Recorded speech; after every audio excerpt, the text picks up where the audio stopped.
Go. Okay. 9-6 win against Virginia. Coach, a great bounce back win. All right. What was the message at halftime? Because the Terps, let's face it, were sloppy in that first half. Yeah, we've kind of felt fortunate. It was only a 2-goal game, and if we won the second half, we'd have a chance. And really, that's kind of where it was. And we just, I thought the halftime came at a pretty good time. We got a chance to just clean up some things, talk about things, give the kids a break. We just wanted to be a little bit cleaner. And then defensively, just make sure that we, got some second slides, made sure we rotated a little bit better. I thought Nico started seeing the ball a little bit better in the second half, and Charlie really improved his play. We were stronger on ground balls in the second half. Was there any sense of urgency after the loss last week, or not really? I mean, it was just your first loss, but you get knocked out of the top perch, and your buddy's, he's number one now, Mr. Toomey. He can have it as far as I'm concerned. That number one ranking means nothing right now. Yeah, our big thing is just really focusing on, how we can get better, focusing on the process of being a good team. And we really never talk about, like, rankings, statistics, and all that stuff. We really feel like this team, because it's so new, we're trying to really evolve, try to figure out how can we maximize our potential, how do we put our players in the best spot possible to be successful, who are the best our best guys, and then just keep getting better. And I think that's something that we really learned even the hard way last year, that we have to continue to emphasize that to the very best of our ability, just because May is a lot different than early season, and nobody does it better than Duke. Sure. Fell in love with your offense. You get the three freshmen out there, and it was a steamrolling offense. Last week it seemed to sputter a little bit, and in 30 minutes it didn't catch fire. What was the key to really lighten it up, because it became that exciting Terp offense we loved there late in the game?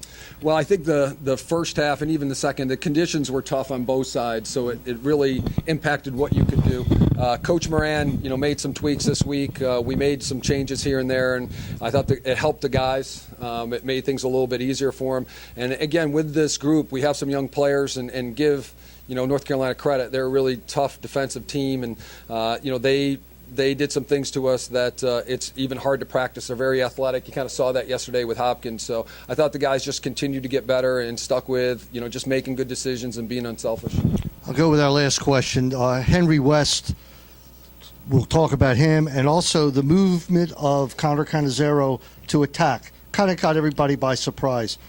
Tell us about each of those situations. Henry, we're really thankful that he came here. In January, Henry showed up, and it was a kind of a big transition for him. We know he's got a lot of ability. He's a very competitive guy, very unselfish guy. So we knew we had some potential, but sometimes when a guy comes in, the adjustment can be a little bit harder, whether it's emotionally, physically. He hadn't played a lot of lacrosse at Cornell. He, played in about 8 games last year, but didn't have a significant role. We knew his potential, but sometimes it takes a little time to adjust, and he's starting to get more comfortable.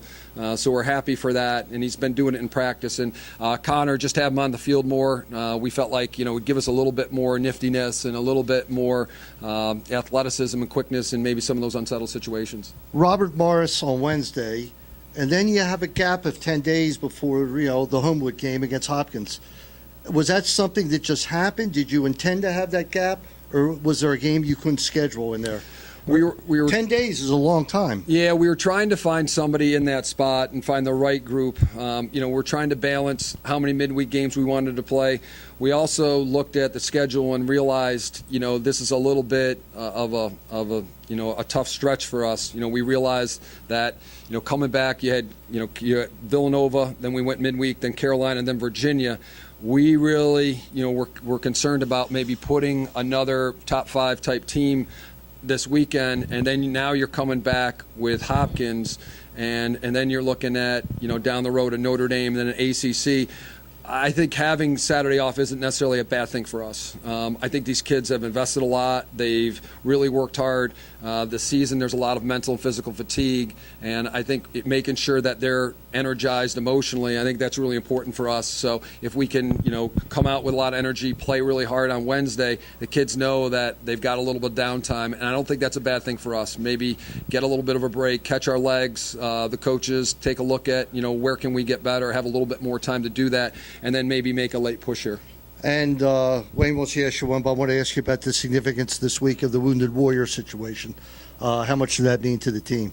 They came out inspired today. Yeah, and even early on, I think we were very inspired. Almost, we got some opportunities early, and we were a little bit anxious, and we might have been a little bit too fired up. But the Wounded Warrior experience was amazing for our guys. Obviously, kids are always excited about the uniforms and such, but when we had the speaker speak today, and then also on Friday, a guy that I recruited at Navy who attended West Point, Ben Harrell, spoke, and Ben had lost both of his legs recently and was a former lacrosse player and told a story. I got choked up. I think our players, some proper perspective, but also just his fight, his challenges that he faced.